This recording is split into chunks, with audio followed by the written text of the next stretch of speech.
Assalamualaikum warahmatullahi wabarakatuh. Perkenalkan, nama saya Haiga Tarabani dengan NIM G1E121010.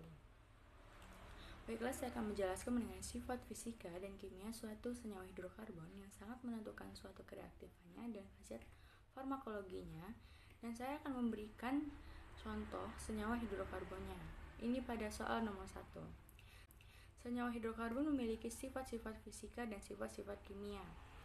Pada sifat fisikanya, wujud zat suatu ruangan yaitu gas, cair, dan padat.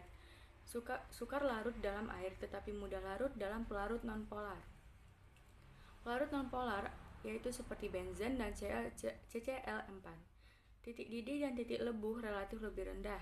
Sifat kimia dari senyawa hidrokarbon berkaitan erat dengan reaksi-reaksi kimianya. Secara umum, senyawa alkana sukar bereaksi sehingga disebut parafin, yang artinya afinitas, keterikatan yang kecil. Reaksi terpenting dalam senyawa alkana yaitu pembakaran, substitusi, dan perengkahan atau pemutusan rantai karbon menjadi potong-potongan yang lebih pendek. Alkena lebih reaktif, mudah meledak dibandingkan alkana karena memiliki ikatan rangkap. Kereaktifan senyawa ini ketika bereaksi dengan halogen adalah semakin banyak ikatan rangkap dalam suatu senyawa, maka semakin mudah bereaksi dengan halogen. Pada kereaktifan alkana terhadap halogen lebih rendah karena memiliki energi di setiap rantai sama sehingga sukar bereaksi.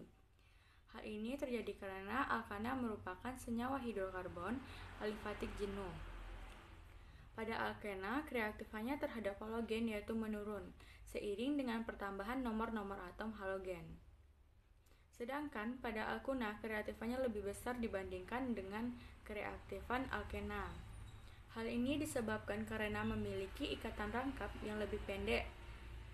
Senyawa hidrokarbon alisiklit memiliki sifat kereaktifan yang mirip dengan alkana, sehingga ia sulit bereaksi dengan halogen. Senyawa hidrokarbon siklit benzen sulit bereaksi dengan halogen, ia dapat bereaksi dengan halogen dan bantuan katalis. Benzen juga dapat dihidrogenasi pada suhu dan tekanan tinggi karena tingkat kestabilannya tinggi. Obat secara kualitatif didasarkan pada golongan obat menurut jenis senyawa kimianya, dan bukan berdasarkan efek farmakologinya. Hal ini disebabkan karena kadang suatu obat itu akan memiliki struktur kimia yang sama dan mempunyai efek farmakologi dan atau daya terapeutis yang jauh berbeda. Semisalnya pada asam hidroksibenzoat dan turunannya, seperti asam salisilat yaitu asam ortohidroksibenzoat yang digunakan sebagai obat luar, koratolitikum. Asetol asam asetil salisilat yang digunakan sebagai obat analgetikum dan antipiuretikum. Dipegin metil p-hidroksibenzoat yang digunakan sebagai zat pengawet. Karena itulah mereka terdapat perbedaan. Baiklah, sekianlah penjelasan dari saya. Kalau ada kata-kata yang salah, mohon maaf. Assalamualaikum warahmatullahi wabarakatuh.